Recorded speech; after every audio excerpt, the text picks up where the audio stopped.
दोस्तों नमस्कार, मैं राम सूरत यादव। अब प्रधानमंत्री मोदी को या बीजेपी सरकार को सुप्रीम कोर्ट से जो झटका लगने जा रहा है, मतलब अब तक का सबसे बड़ा झटका लगेगा और ईवीएम को लेकर के लगेगा। क्योंकि आपने देखा है कि ईवीएम को लेकर के पूरे देश में एक तरीके से बहुत सारे आंदोलन चल रहे थे और विपक्ष की सभी पार्टियां आवाज उठा रही थी, खासकर ईवीएम को लेकर के कि ईवीएम में जो है गड़बड़ी करा करके, धांधली करा करके प्रधानमंत्री दो बार सत्ता में पहुंचे हैं। लेकिन अब जो खबर आ रही है, और आपको यह बताना बहुत जरूरी है कि सुप्रीम कोर्ट ने इतना बड़ा झटका देने जा रहा है ईवीएम को लेकर के।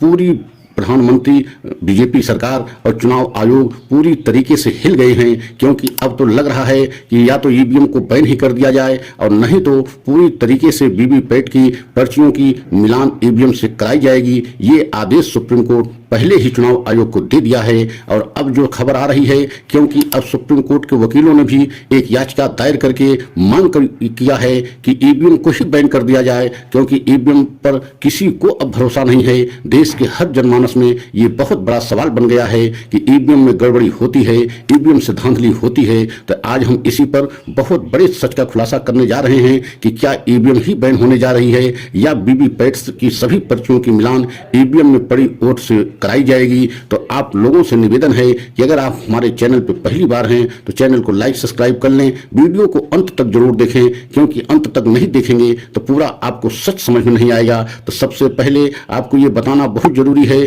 कि सुप्रीम कोर्ट से झटके पे झटका मोदी सरकार को लग रहा है और एकदम बैकफुट पर बीजेपी सरकार चली गई है। और आप देखा भी है कि अभी एक हफ्ते भी नहीं बीते हैं, एक तरीके से ईवीएम को लेकर के चुनाव आयोग को नोटिस जारी किया गया, आदेश जारी किया गया कि क्यों न जो है वीवीपैट से निकलने वाली सभी पर्चियों की मिलान ईवीएम में डाली गई वोटों से कराई जाए। लेकिन अब तो खबर यहां तक आ रही है कि हो सकता है कि ईवीएम को ही बैन किया जाए, क्योंकि वकीलों ने, खासकर सुप्रीम कोर्ट के वकीलों के द्वारा जो है याचिका जो दायर की गई है, उससे बीजेपी अब हिल गई है। और बीजेपी ही नहीं हिल गई है बल्कि चुनाव आयोग भी एकदम सख्ते में आ गया है, क्योंकि अब विपक्ष की मांग तो पहले से चल ही रही थी कि पूरी तरीके से ईवीएम पर भरोसा करना ठीक नहीं है। और एक जो है साल से विपक्ष मांग कर रहा था चुनाव आयोग से मिलने के लिए, लेकिन चुनाव आयोग समय बार बार मांग करने के बाद भी नहीं दे रहा था। लेकिन अब सुनवाई ईवीएम को लेकर के शुरू हो गई। मतलब चुनाव से पहले, 2024 के चुनाव से पहले बहुत बड़ा जो है झटका प्रधानमंत्री मोदी को लगने जा रहा है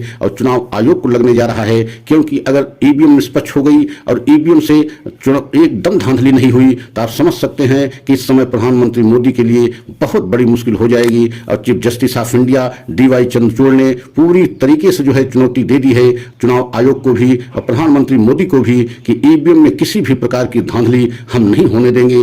जरूरत पड़ी तो हम ईवीएम को भी बैन करेंगे, और नहीं तो वीवीपैट में से जितनी पर्चियां निकलती हैं सभी पर्चियों की जो है गणना होगी और ईवीएम में डाली गई वोटों से उनका मिलान कराया जाएगा, एक एक पर्ची का मिलान कराया जाएगा। जितनी वोट ईवीएम में निकलनी चाहिए उतनी जो है पर्चियां जो वीवीपैट से भी निकलनी चाहिए, और कितना किस पार्टी को वोट गया ये सारी पर्चियों के मिलान अब जो है सुप्रीम कोर्ट कराएगा।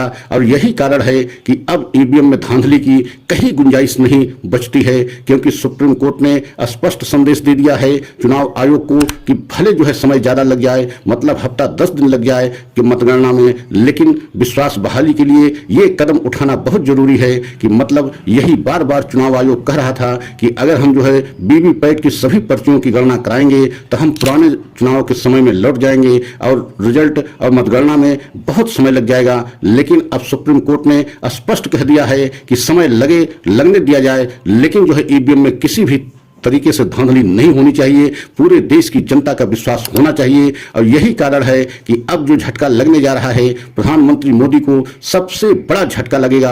अगर ईवीएम बैन होती है तब भी ठीक है, अगर ईवीएम बैन नहीं होती और वीवीपैट से सभी पर्चियों की गणना कराई जाती है तब भी ये माना जाए कि ये पैसे का तब ईवीएम में धांधली नहीं होगी। और यही कारण है कि अब बीजेपी बेहद हैरान परेशान है, क्योंकि सुप्रीम कोर्ट के द्वारा ये मोदी सरकार में आखिरी एक तरीके से कील ठोकने जैसा होगा, क्योंकि इस समय सुप्रीम कोर्ट बेहद सख्त रुख अपना लिया है। और आपने देखा है ईडी को लेकर के भी, और आपने यह भी देखा है कि किस तरीके से जो है झटके पे झटका फटकार पे फटकार सुप्रीम कोर्ट जो है सरकार को, चुनाव आयोग को, ईडी को लगा रहा है। और यही कारण है कि अब पूरी बीजेपी बेहद हैरान परेशान है। बीजेपी को अब समझ में नहीं आ रहा है कि सुप्रीम कोर्ट इतना सख्त रुख कैसे अख्तियार कर लिया है, और खासकर चुनाव से पहले एक तरीके से पूरे देश में सुप्रीम कोर्ट की वजह से चुनाव की हवा बदल गई है। क्योंकि आपने देखा है कि ईडी के द्वारा जिस तरीके से ताबड़तोड़ गिरफ्तारियां की गई हैं, खासकर मुख्यमंत्री अरविंद केजरीवाल तक की गिरफ्तारी की गई।